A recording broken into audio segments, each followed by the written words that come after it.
Hello dear students, कैसे हो आप सभी। तो इस वीडियो में हम आपका क्लास 7th का सोशल साइंस यानी कि एसएसटी का ये एक पेपर को हम सॉल्व करेंगे। ठीक है, और ये पेपर लास्ट ईयर का है लेकिन बहुत ही इंपॉर्टेंट पेपर है आपके लिए। ठीक है, क्योंकि इस पेपर का पैटर्न जैसा आप देखोगे ऐसा ही पैटर्न आपका जो पेपर होने वाला है सोशल साइंस का उसमें भी देखने को मिलेगा। और जो जो क्वेश्चंस हम इस पेपर में करने वाले हैं, क्या पता आपके एग्जाम में, आपके क्वेश्चन पेपर में भी इसमें से कुछ क्वेश्चंस आ जाए। तो इसीलिए बहुत ही इंपॉर्टेंट वीडियो है और बहुत ही इंपॉर्टेंट है आपको इस पेपर को सॉल्व करना। तो चलो अब हम करते हैं। ठीक है, और एक बात मैं आपको पहले बता दूं कि ये जो पेपर है ना, इस वीडियो में मैं सिर्फ हिंदी मीडियम में सॉल्व कराने जा रहा हूं। ठीक है, अगर आप इंग्लिश मीडियम के स्टूडेंट हो तो आप कमेंट बॉक्स में इंग्लिश मीडियम कमेंट कर देना। ठीक है, इससे मुझे लगेगा कि हाँ आपको एक्चुअल में इंग्लिश मीडियम वाला जो सॉल्यूशन की वीडियो है ना वो चाहिए। ठीक है, अगर आपको इंग्लिश मीडियम वाले सॉल्यूशन की वीडियो चाहिए, यानी कि अगर आप ये चाहते हो कि अगली जो वीडियो मैं बनाऊं उसमें इस पेपर को मैं इंग्लिश मीडियम में समझाऊं, तो आप इंग्लिश मीडियम कमेंट कर देना कमेंट बॉक्स में। ठीक है, जितना ज्यादा कमेंट करोगे, जितना ज्यादा कमेंट मुझे दिखेगा, उतना मुझे लगेगा कि हाँ मुझे इंग्लिश मीडियम में भी वीडियो बनानी चाहिए। ठीक है, तो इसीलिए अगर आप इंग्लिश मीडियम के स्टूडेंट हो तो आप इंग्लिश मीडियम जरूर कमेंट बॉक्स में कमेंट कर देना। ठीक है, इससे मैं नेक्स्ट वीडियो में इस पेपर को इंग्लिश मीडियम में सॉल्व जरूर कराऊंगा। तो चलो अभी के लिए हम इस वीडियो में इस पेपर को सिर्फ हिंदी मीडियम में सॉल्व कर रहे हैं। हिंदी मीडियम वाले स्टूडेंट्स के लिए बहुत ही इंपॉर्टेंट है। तो देखो, सबसे पहले हमारा है खंड क। ठीक है, खंड क में फर्स्ट क्वेश्चन जो है ना, इसमें देखो टोटल 15 एमसीक्यू पूछे गए हैं। ठीक है, और सारे एमसीक्यू एक एक नंबर के हैं। तो फर्स्ट हमारा ये रहा, भारत में मध्याह्न भोजन योजना सबसे पहले किस राज्य में शुरू की गई थी। तो किस में की गई थी आपको पता होना चाहिए, तमिलनाडु में की गई थी। यानी कि इसका आंसर हमारा हो जाएगा तमिलनाडु। तमिलनाडु वो राज्य है जिसमें सबसे पहले जो मध्याह्न भोजन होता है, मिड डे मील, उसकी योजना शुरू की गई थी। ठीक है, तो इसका आंसर हो जाएगा तमिलनाडु। इसके बाद सेकंड क्वेश्चन देखो, भारतीय संविधान का अनुच्छेद 15 विशेष रूप से किस पर रोक लगाता है। तो किस पर रोक लगाता है, धर्म, नस्ल, जाति, लिंग या जन्म स्थान के आधार पर भेदभाव पर रोक लगाता है। इसीलिए इसका ए हमारा ऑप्शन करेक्ट था।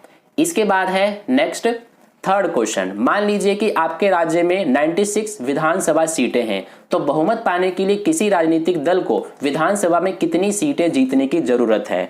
ठीक है, तो कितनी जीतने की जरूरत है, देखो 96 टोटल सीटें हैं। तो बहुमत क्या होता है हमारा, बहुमत आधे से अगर एक भी ज्यादा हो जाए ना तो वो बहुमत होता है। तो 96 का आधा क्या होता है 48, अगर इससे एक भी ज्यादा हो जाएगा यानी कि 49, तो ये हमारा बहुमत कहलाएगा। तो देखो 49 हमारा ये रहा डी में, इसीलिए इसका डी ऑप्शन करेक्ट हो जाएगा। नेक्स्ट क्वेश्चन 4, मुख्यमंत्री तथा अन्य मंत्रियों की नियुक्ति कौन करता है। तो कौन करता है, मुख्यमंत्री और अन्य मंत्रियों की नियुक्ति करता है राज्यपाल। ठीक है, इस पर टिक लगा हुआ है, ये गलत है, इसका आंसर हो जाएगा राज्यपाल करता है। ठीक है, तो इसीलिए हमारा फोर्थ का आंसर क्या हो जाएगा, ए। इसके बाद फिफ्थ क्वेश्चन देखो, वनस्पति एवं प्राणी जगत मिलकर डैश का निर्माण करते हैं। किसका निर्माण करते हैं, जैव मंडल का निर्माण करते हैं। वनस्पति एवं प्राणी जगत मिलकर जैव मंडल का निर्माण करते हैं। तो इसीलिए इसका ए हमारा ऑप्शन करेक्ट हो जाएगा। ठीक है, नेक्स्ट क्वेश्चन पर चलते हैं। क्वेश्चन नंबर 6, वायु में सर्वाधिक पाई जाने वाली गैस कौन सी है। तो ये आपको पता होना चाहिए, नाइट्रोजन सबसे अधिक पाई जाती है 78%। ठीक है, 21% ऑक्सीजन और 1% में CO2 या फिर दूसरे और भी गैसेज होते हैं वो 1% में आते हैं। तो इसका आंसर हो जाएगा नाइट्रोजन। 7th क्वेश्चन देखो, हरे पौधे अपना भोजन बनाने के लिए डैश गैस का उपयोग करते हैं। कौन सी गैस का, CO2 यानी कि कार्बन डाइऑक्साइड गैस वो प्राप्त, जो कार्बन डाइऑक्साइड गैस होता है ना उसको वो ऑब्जर्व करते हैं। ठीक है, क्या करने के लिए, अपना भोजन बनाने के लिए सूरज की रोशनी की उपस्थिति में। ठीक है, तो इसीलिए 7th का हमारा बी ऑप्शन करेक्ट हो जाएगा। इसके बाद नेक्स्ट चलते हैं क्वेश्चन नंबर 8 पर। ये रहा क्वेश्चन नंबर 8, भारत के सबसे दक्षिणी बिंदु का नाम बताइए जो 2004 में सुनामी के कारण पूरी तरह से डूब गया था। तो वो हमारा कौन सा पॉइंट है, वो है इंदिरा पॉइंट। ठीक है, तो इसीलिए हमारा 8th का ए ऑप्शन करेक्ट हो जाएगा, यानी कि इंदिरा पॉइंट हमारा आंसर है। 9th देखो, लोधी वंश ने भारत में कब तक शासन किया। तो कब तक किया था, 1526 तक किया था लोधी वंश ने भारत में शासन। ठीक है, इसके बाद 1526 से मुगल आ गए थे। इसके बाद 10th क्वेश्चन देखो, भारत में सूर्यवंश का शासन काल क्या था। तो सूर्यवंश का शासन काल क्या था भारत में, तो ये था हमारा 1540 से 1555 यानी कि ए करेक्ट है, ये वाला इनकरेक्ट है हमारा। 1540 से 1555 यानी कि ए ऑप्शन हमारा इसका करेक्ट है बिल्कुल। ठीक है, इसके बाद नेक्स्ट चलते हैं क्वेश्चन नंबर 11 पर। अकबरनामा में अकबर के शासनकाल का इतिहास किसने लिखा था? तो ये लिखा था अबुल फजल ने। ठीक है, टोडरमल ने नहीं लिखा था, अबुल फजल ने लिखा था अकबरनामा में अकबर के शासनकाल का इतिहास। ठीक है, तो ये हमारा इसका आंसर हो जाएगा। आपको ये भी याद रखना है कि अकबरनामा किसने लिखी थी? अबुल फजल ने। ठीक है, इसके बाद क्वेश्चन नंबर हमारा 11 हो गया। इसके बाद क्वेश्चन 12, दी गई जानकारी के आधार पर व्यक्ति की पहचान कीजिए। तो वे बनारस शहर से थे, उनके विचारों की जानकारी उनकी साखियों और पदों के विशाल संग्रह से मिलती है, वे निराकार सर्वोच्च ईश्वर में विश्वास करते थे। तो ये किसके बारे में बताया गया है? ये बताया गया है कबीर के बारे में, इसीलिए इसका कबीर आंसर हो जाएगा यानी कि बी ऑप्शन। इसके बाद नेक्स्ट है हमारा क्वेश्चन नंबर 13, खालसा पंथ की स्थापना किसने की थी? तो ये की थी गुरु गोविंद सिंह जी ने। ठीक है, गुरु नानक ने नहीं की थी, गुरु गोविंद सिंह जी ने की थी, तो इसीलिए 13 का बी ऑप्शन करेक्ट हो जाएगा। 14 क्वेश्चन, जंतर मंतर का निर्माण डैश द्वारा किया गया था? तो सवाई जय सिंह द्वारा किया गया था। ये गलत है, सवाई जय सिंह द्वारा जो जंतर मंतर है उसका निर्माण किया गया था। ठीक है, तो इसीलिए इसका ए करेक्ट हो जाएगा। इसके बाद है हमारा नेक्स्ट क्वेश्चन, क्वेश्चन नंबर 15, ये रहा। पानीपत की तीसरी लड़ाई कब हुई थी? तो ये गलत है, 1761 में हुई थी। ठीक है, इसीलिए इसका बी ऑप्शन हमारा करेक्ट हो जाएगा। तो हमने टोटल 15 एमसीक्यू कर लिए हैं। ठीक है, अब आप मुझे ये बता दो कि जब मैं आंसर आपको बता रहा था उससे पहले आप कौन कौन से क्वेश्चन के आंसर बता दिए थे, यानी कि 15 में से आपको कितने आते थे? कमेंट करके जरूर बताना। ठीक है, अब इसके बाद हम बात करते हैं क्वेश्चन नंबर 2 की। यहां से खंड ख शुरू है, तो खंड ख में जितने भी क्वेश्चंस आप देखोगे ना, सारे 2-2 नंबर के होंगे। तो जैसे कि यहां पर देखो, पहला क्वेश्चन है हमारा यानी कि क्वेश्चन नंबर 2, साप्ताहिक बाजार मॉल से किस प्रकार भिन्न है? और इसमें देखो अथवा में भी दिया हुआ है, यानी कि अगर एग्जाम में आपको ये नहीं आ रहा होगा तो आप ये कर सकते हो, दोनों में से कोई एक।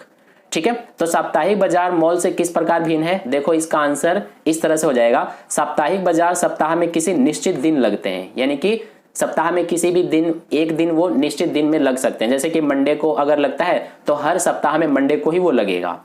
लोग दिन में दुकान लगाते हैं और शाम को समेट लेते हैं। ठीक है, यानी कि फिक्स दुकान नहीं होता। इसके अलावा मॉल यहाँ एक साथ अधिक दुकानें होती हैं, यह वातानुकूलित दुकानें अलग अलग मंजिल पर होती है।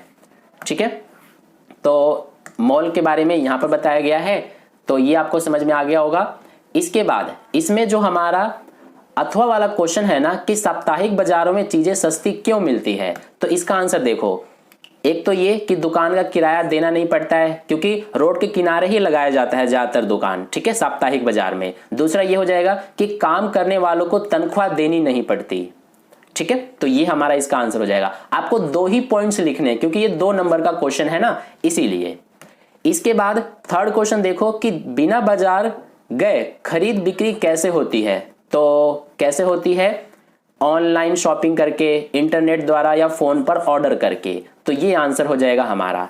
ठीक है, कि बिना बाजार गए खरीद बिक्री कैसे होती है? तो अभी आपको बता दिया कि ऑनलाइन शॉपिंग करके या फिर इंटरनेट या फिर फोन पर ऑर्डर कर देते हैं ना। जैसे कि खाना मंगवाना हो तो जोमेटो हो गया, स्विगी हो गया, इस तरह से। अगर कोई चीजें हमें खरीदनी हो तो अमेजोन हो गया, फ्लिपकार्ट हो गया, इस तरह से हम फोन से ही, इंटरनेट से ही ज्यादातर चीजें कर लेते हैं। ठीक है, इसके बाद 4th क्वेश्चन, भूमंडलीय तापन क्या है? इसमें भी देखो अथवा में दिया है। तो सबसे पहले भूमंडलीय तापन क्या है, इसका आंसर हम करते हैं।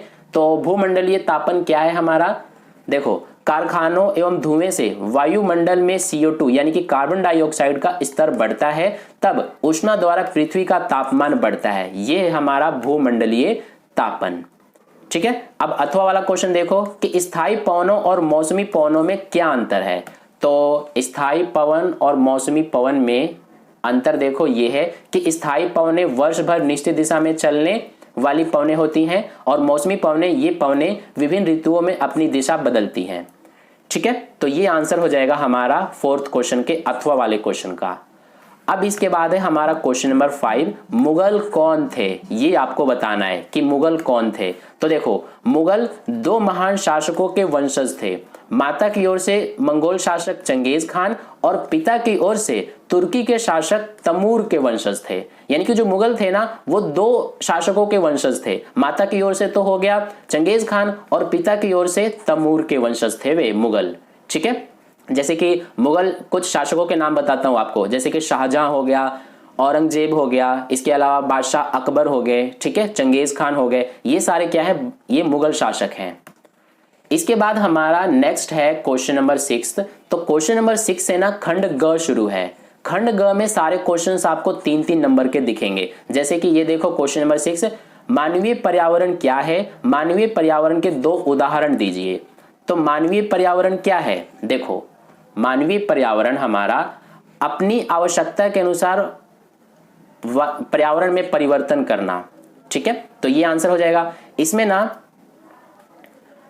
2 उदाहरण भी देने को बोला था, तो 2 उदाहरण क्या हो जाएगा, जैसे कि मानवीय पर्यावरण का 2 उदाहरण सड़क हो जाएगा, पार्क हो जाएगा, इसके अलावा पुल हो जाएगा, ये सब उदाहरण हम दे सकते हैं। इसके बाद इसी में अथवा में भी क्वेश्चन दिया हुआ है। तो ये देखो, मनुष्य अपनी आवश्यकताओं के अनुसार पर्यावरण को किस प्रकार परिवर्तित करता है। तो किस प्रकार मनुष्य अपनी आवश्यकता के अनुसार पर्यावरण को परिवर्तित करता है, जैसे कि मनुष्य अपने आवास के लिए घर बनाता है, इसके अलावा भोजन के लिए वे खेत बनाते हैं, यानी कि खेती करते हैं। तो ये सब इसके आंसर में हम लिख सकते हैं। ठीक है, इसके बाद 7वें क्वेश्चन पर चलते हैं। तो इसमें देखो, इसमें भी यहां पर सबसे पहले पूछा है कि मुगल साम्राज्य में जमींदारों की भूमिका का उल्लेख कीजिए। तो यहां पर ये आंसर हो जाएगा हमारा, मुगल साम्राज्य में जमींदारों की क्या भूमिका थी। तो जमींदार किसानों से राजस्व लेकर राज्य को दे देते थे, यानी कि राजा को देते थे वे जमींदार, किसानों से टैक्स यानी कि राजस्व लेकर। उस समय वे बहुत शक्तिशाली थे। इसके अलावा शोषण होने पर विद्रोह भी कर देते थे। ठीक है, जमींदार जो थे, अगर उन्हें लगता था कि उनके ऊपर शोषण किया जा रहा है, ठीक है, तो वो विद्रोह भी कर देते थे। ठीक है, तो ये आंसर हो जाएगा इसका। इसमें देखो अथवा में भी दिया है, तो इसका आंसर क्या हो जाएगा। क्वेश्चन पूछा है कि भू राजस्व से प्राप्त होने वाली आय मुगल साम्राज्य के स्थायित्व के लिए कहां तक जरूरी था। तो इसका आंसर ना हम कुछ इस तरह से करेंगे कि साम्राज्य विस्तार के लिए महत्वपूर्ण था, सैनिकों के लिए वेतन के लिए था महत्वपूर्ण। ठीक है, यानी कि सैनिकों का जो वेतन था वो भी उसी से दिया जाएगा, जन कल्याण के लिए भी। तो इसमें भी ये हमारा देखो 3 पॉइंट्स लिखे हुए हैं ना, क्योंकि ये 3 नंबर का क्वेश्चन है। तो आपको कोशिश करना है एग्जाम में कि 3 पॉइंट्स ही लिखो। अगर आप 3 नंबर के क्वेश्चन में 2 पॉइंट लिखोगे तो आपको 2 नंबर ही दिया जाएगा। ठीक है, तो इसीलिए 3 पॉइंट्स मिनिमम आपको लिखना पड़ेगा 3 नंबर पूरे मार्क्स लेने के लिए। अब इसके बाद नेक्स्ट क्वेश्चन करते हैं। नेक्स्ट है हमारा क्वेश्चन नंबर 8। ठीक है, यहां से खंड घ शुरू है। तो खंड घ में जो जितने भी क्वेश्चंस आपको दिखेंगे सारे 5-5 नंबर वाले दिखेंगे। तो क्वेश्चन नंबर 8 में बोला है कि पर्यावरण क्या है, पर्यावरण के तीनों घटकों का वर्णन कीजिए। तो देखो पर्यावरण क्या है, ये रहा हमारा इसका आंसर। तो देखो ये हमारा आंसर हो जाएगा, किसी भी जीवित प्राणी के चारों ओर पाए जाने वाले स्थान, वस्तु एवं प्रकृति को पर्यावरण कहते हैं। ठीक है, अब घटक इसके क्या है वो तो आपको पता ही होगा, ये रहे, जल मंडल है, वायुमंडल है, स्थल मंडल है। ठीक है, तो ये 3 घटक हैं। इसके बाद इसमें देखो क्वेश्चन नंबर 9, इसमें बोला है कि दक्कन के भक्ति आंदोलन की विशेषताओं का वर्णन कीजिए। तो दक्कन के भक्ति आंदोलन की विशेषताओं का वर्णन करने को बोला है। तो देखो इस तरह से हम करेंगे। यहाँ पर पहला पॉइंट हो जाएगा कि 13वीं से 17वीं शताब्दी तक महाराष्ट्र में अनेक संत कवि हुए। इसके अलावा दूसरा ज्ञानेश्वर, राम, यहाँ पर नामदेव, एकनाथ, तुकराम, सखुबाई आदि प्रमुख संत थे।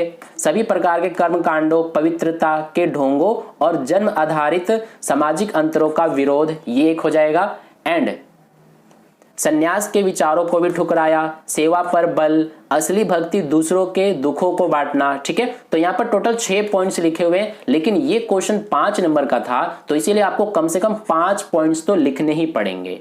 ठीक है, यहाँ पर टोटल 6 पॉइंट्स मैंने लिखे हैं, आपको कोई 5 ही एग्जाम में लिखने हैं। तो आई होप आपको ये समझ में आ गया। इसके बाद इस क्वेश्चन में देखो अथवा में भी दिया गया है, तो एग्जाम में अगर ये नहीं आएगा आपको करने तो ये कर सकते हो। इसमें पूछा है कि भक्ति मार्ग के रूप में सूफीवाद की मुख्य विशेषताओं का वर्णन कीजिए। तो भक्ति मार्ग के रूप में सूफीवाद की मुख्य विशेषताओं का वर्णन किस तरह से करोगे? देखो ये हो जाएगा एक तो रहस्यवादी, दूसरा ये हो जाएगा कि धर्म के बाहरी आडंबरों को अस्वीकार किया था, इसके अलावा ईश्वर के प्रति प्रेम और भक्ति तथा सभी मनुष्यों के प्रति दया भाव रखने पर बल दिया जाता था।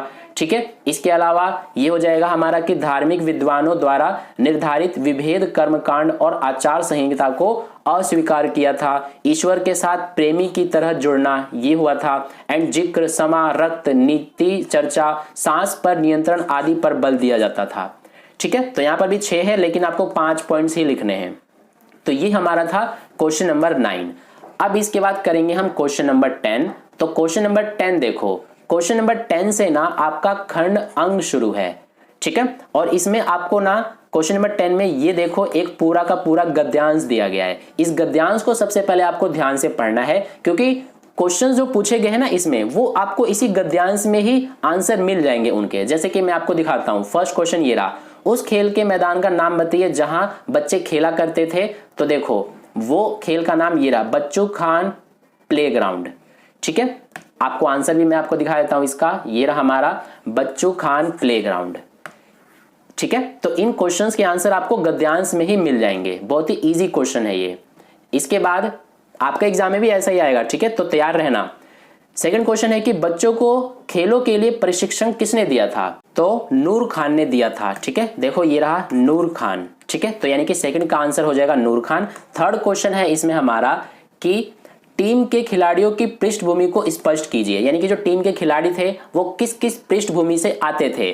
तो इसका आंसर देखो इस तरह से हो जाएगा, अलग अलग तरह के परिवारों के ठीक थे वे। इसके अलावा छोटे घर से तो कोई थोड़े बड़े थे, एंड कोई उर्दू मीडियम से तो कई अंग्रेजी माध्यम से थे। इनके भी आंसर इसी में आपको दिख जाएगा।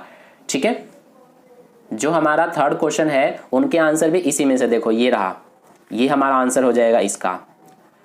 तो इस तरह से ये हमारा था क्वेश्चन नंबर 10। इसमें टोटल 3 क्वेश्चंस पूछे गए थे। जो इसमें ये वाला क्वेश्चन है ये 1 नंबर का था, ये वाला भी 1 नंबर का, ये जो थर्ड वाला क्वेश्चन है इसमें ये 2 नंबर का था। यहां पर आप देख भी सकते हो इसमें दिया हुआ है। ठीक है, ये रहा। इसके बाद नेक्स्ट है हमारा क्वेश्चन नंबर 11। इसमें भी हमें देखो ये पूरा का पूरा एक गद्यांश दिया हुआ है, तो इस गद्यांश को ध्यान से पढ़ना है।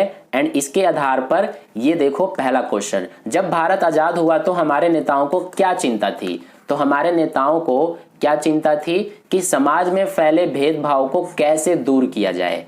ये आंसर हो जाएगा फर्स्ट का।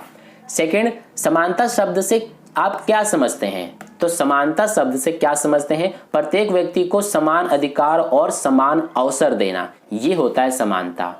नेक्स्ट इसमें थर्ड क्वेश्चन है कि भारतीय संविधान में दी गई समानता के अधिकार को स्पष्ट कीजिए।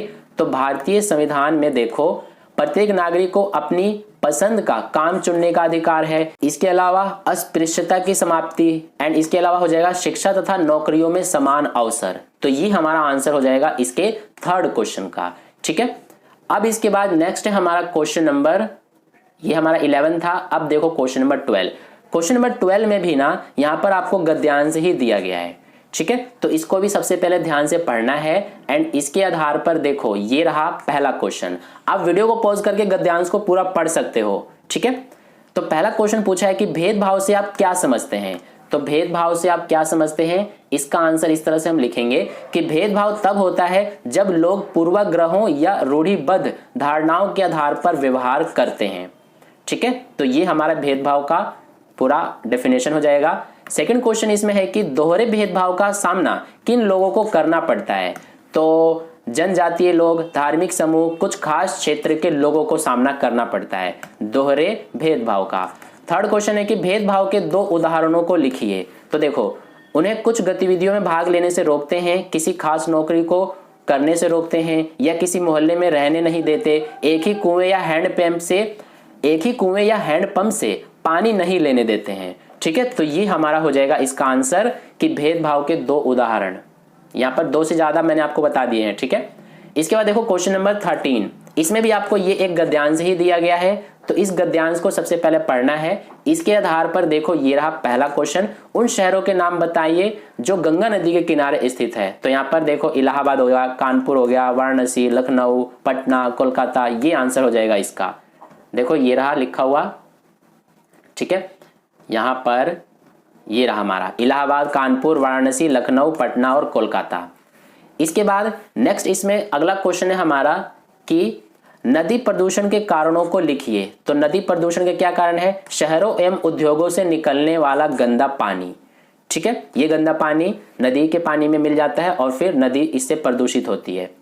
इसके बाद नेक्स्ट है हमारा third question, Ganga Brahmaputra basin में विकसित परिवहन के 4 साधन कौन से हैं? तो देखो, स्थल परिवहन, जल परिवहन, वायु परिवहन और रेल परिवहन। तो ये आंसर हो जाएगा इसका थर्ड क्वेश्चन का। इसके बाद नेक्स्ट है हमारा इसमें क्वेश्चन नंबर 14 जो कि लास्ट क्वेश्चन है और ये मानचित्र वाला है। तो आपको ना एग्जाम में या तो एक मैप दिया जाएगा या फिर 2 मैप दिया जाएगा। अगर 2 मैप दिया जाएगा ना तो एक संसार का होगा और एक भारत का मानचित्र होगा। ठीक है, तो जैसे कि यहाँ पर जो ये क्वेश्चन पेपर है इसमें 2 मानचित्र दिया गया था, एक संसार का, दूसरा भारत का। तो संसार के मानचित्र में एक तो प्रशांत महासागर और दूसरा हिंद महासागर को दिखाना था। ठीक है, और जो हमारा भारत का मानचित्र है उसमें आगरा, गोवा और इसके अलावा बनारस और मैसूर, यहाँ पर 4 है टोटल, इनमें से कोई 3 दिखाने थे। ये रहा लिखा हुआ है किन्हीं 3 को दिखाने के लिए। ठीक है, तो यहाँ पर इसमें मैप नहीं है, नहीं तो मैं आपको भर के भी दिखा देता। बस आप ये देख लो कि मैप किस तरह से मैप के क्वेश्चंस पूछे गए हैं। ठीक है, तो इस तरह से ये हमारा पूरा पेपर था। टोटल इसमें कितने क्वेश्चंस आपने देखा? 14 क्वेश्चंस देखा।